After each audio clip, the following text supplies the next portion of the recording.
Fies in celis, sanctificetur nomen tuum. Que ta volonté soit faite en Afrique comme au ciel. Que ta volonté soit faite au Congo comme au ciel. Bonjour la famille, moi c'est Aaron Sony Kapeta et je suis ravi de vous retrouver aujourd'hui à travers cette nouvelle vidéo. Alors j'espère que vous allez passer des moments agréables. Sans plus tarder, let's go. 8 siècles plus tôt, pendant que les populations africaines vivaient paisiblement les train-train de la vie quotidienne, ceux qui en avaient le pouvoir et les moyens, les grands de l'univers décidèrent de pouvoir transformer l'homme noir en une marchandise, en une denrée qui pouvait être vendue.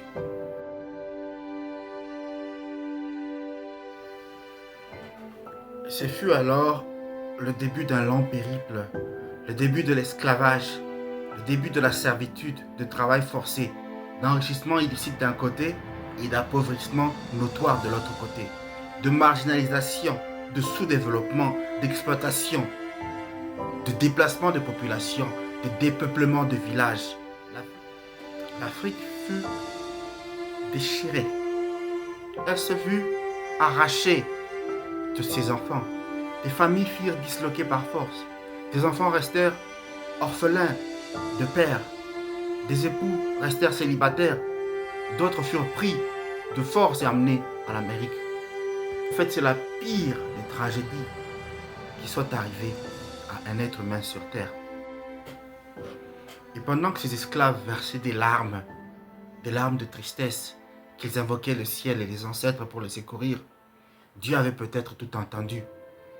Il avait peut-être tout vu, mais peut-être qu'il n'avait rien dit, il n'avait rien fait.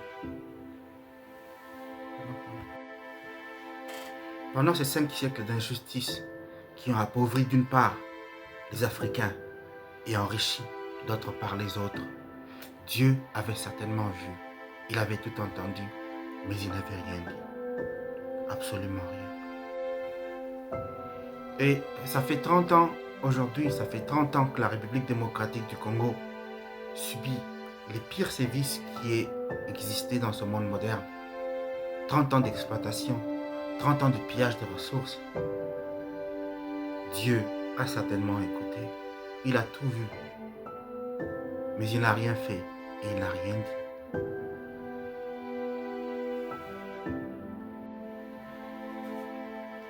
En fait, aujourd'hui, je m'insurge contre tous ces leaders d'opinion, les pasteurs, les prêtres, les prédicateurs, les parents, toutes ces personnes qui ont des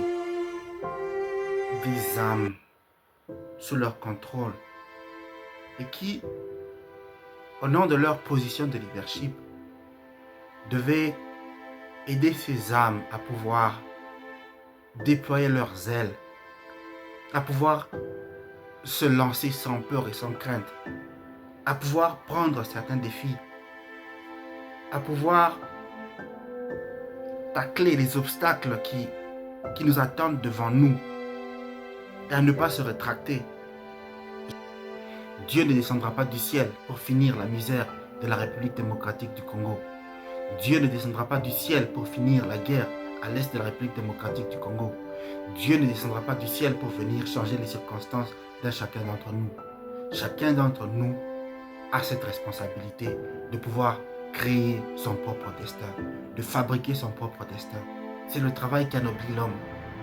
Malheureusement, aujourd'hui, nous croyons que par un coup de baguette magique, on peut s'enrichir. Nous croyons aussi que c'est en offrant à l'Église que Dieu va faire de nous des millionnaires. Aujourd'hui, nous croyons par exemple qu'il y aura un coup de fortune qui, comme un coup de tonnerre, tombera sur nous un jour et la vie va changer. Or, ce n'est pas comme ça. Les nations se sont bâties par le travail.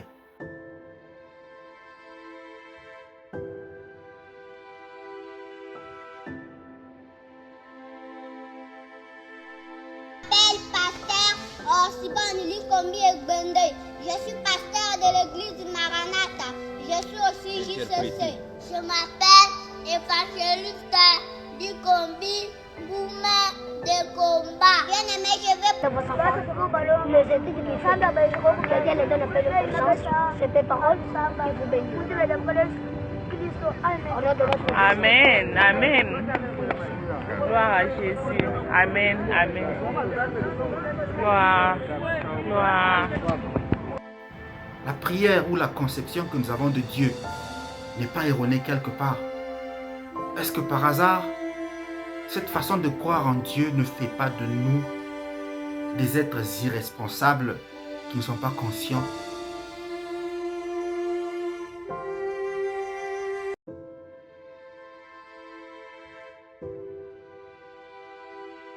Nous allons voter des leaders. Nous faisons d'eux des présidents de république. Nous faisons d'eux des députés, des gouverneurs. Et l'année qui s'ensuit, nous retournons à l'église pour prier Dieu. Oh, Nzambe pesanga musala. On retourne à l'église pour prier Dieu. Nzambe pesanga mbongo. Quel était le sens du vote? Quel était le sens de l'élection que nous avons faite? Parce qu'en fait, quand on vote, on délègue à cette personne la responsabilité de pouvoir transformer nos vies. Ça fait plus de 5 siècles que l'Afrique est exploitée. L'Afrique est exploitée. Et Dieu en est au courant. Dieu sait que l'Africain est exploité. Dieu est au courant de l'injustice que nous avons subie. Qu'est-ce que je voudrais dire par là? Toi qui aimes Dieu, ne passe pas ton temps seulement à prier. Prie et fais quelque chose. La pauvreté et la misère ne finira pas par la prière. Pour que le Congo devienne un État moderne, on n'a pas besoin de prières et de prophéties. On a besoin des gens qui utilisent leur cervelle, des gens qui peuvent transformer nos ressources en quelque chose de palpable et de profitable pour la population. Ce n'est pas Dieu qui fera notre destin. Ce n'est pas Dieu qui changera la RDC. La RDC sera changée par nous, transformée par nous. Et ce destin nous appartient. Et aussi longtemps que nous n'aurons pas compris que c'est à nous de pouvoir transformer la République démocratique du Congo, il n'y a qu'une porte qui est ouverte.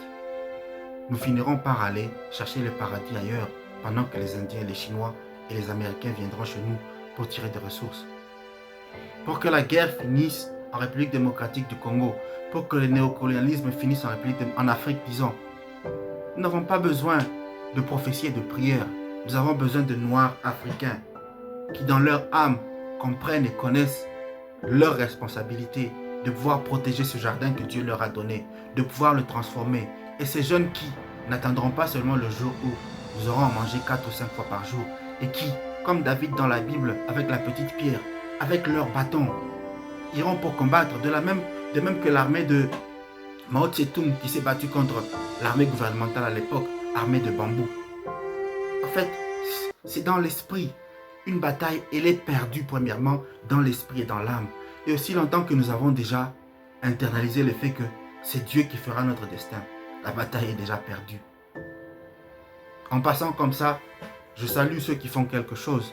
Je me rappelle de ces Wazalendo qui ne sont même peut-être pas aussi nantis que toi et moi, qui font face à la misère chaque jour, mais qui depuis des décennies aujourd'hui se battent dans la forêt, sous la pluie, contre vents et marées, pour protéger le territoire.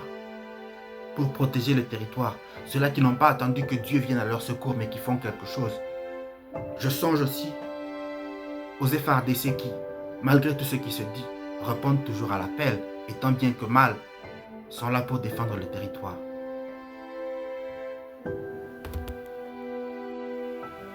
Donc, mon message d'aujourd'hui, c'est quoi? C'est que il faudrait remuer le ciel et la terre.